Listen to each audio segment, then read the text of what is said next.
Hello, welcome to this seventh and I think final video in this mini series on how to hand sew. In this one we'll be looking at hems, how to finish a hem, and then I think we'll be done with our mini series on how to hand sew. Okay, so first off we need to know which is the good side and which is the bad side of our fabric. So this is the good side for this one and this is the bad side. So we always hem the good side to the bad side. So this being the good side, what we would do is hem this that way and press the fold, and then we've got where we're going to hem.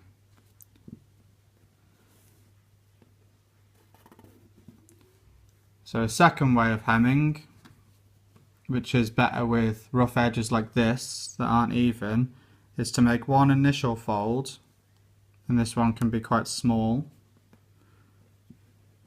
And then once you've made that fold, fold it over again to give yourself a double hem basically.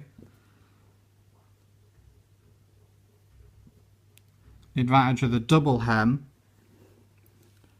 is that you can do what we've done here and you can stitch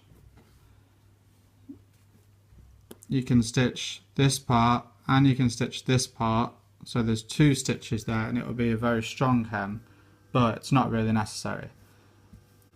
So when you're doing your folds, always hand press it, and then to definitely score in your fold, then use an actual hand press like this one,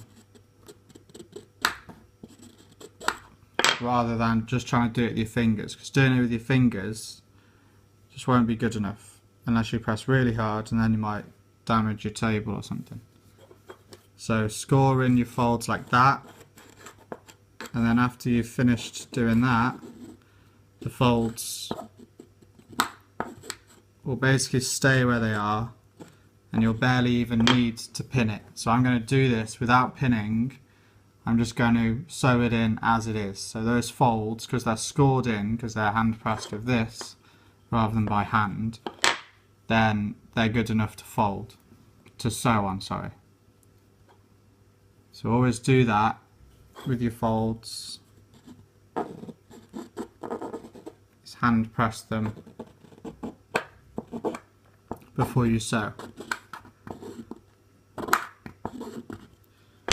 So now we need to know what stitch we're going to do. So with hems, the classic seam, or the classic stitch, is a blind hem stitch. So we've done a video, I think it was video 2, on the blind hem stitch.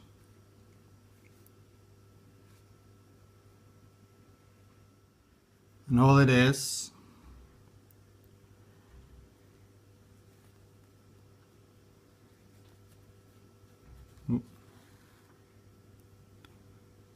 you make your point. When you're doing the first point, do it in between where the folds are.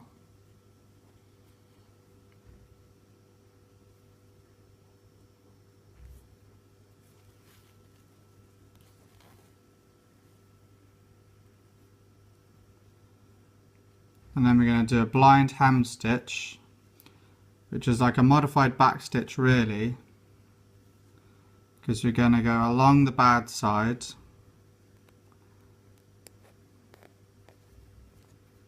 and then as we come up we're going to go back on ourselves. Instead of the whole length of the previous stitch, we're going to go back on ourselves only a tiny amount, just big enough so that we don't go through the exact same hole that we've just came through, otherwise it'll just pull through. So we're going to go back on ourselves a really small amount,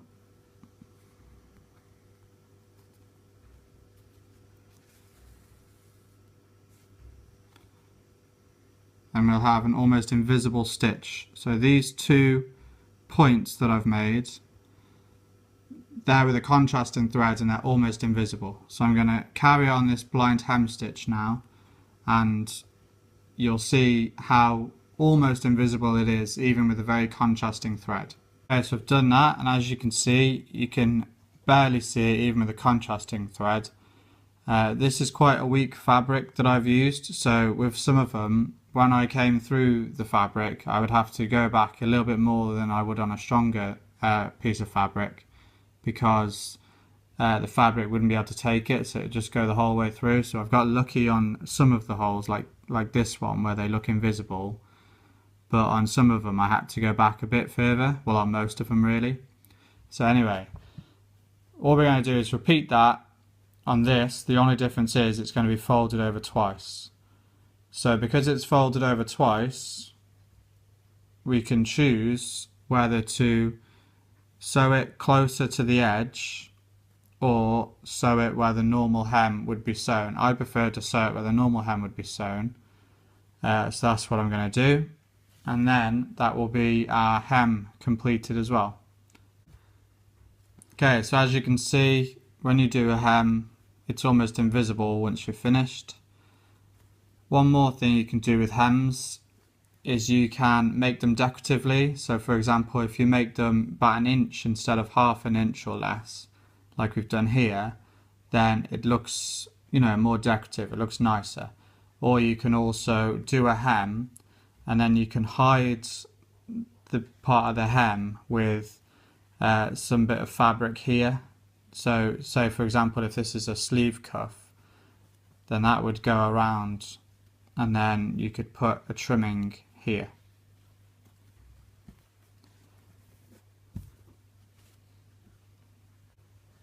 Okay, thank you for watching. That was the end of part 7 in our mini series on how to hand sew. I hope everything goes well for you if you do want to try your hand at sewing. And if you have any questions, then you can feel free to contact me and I'll do my best to answer everybody.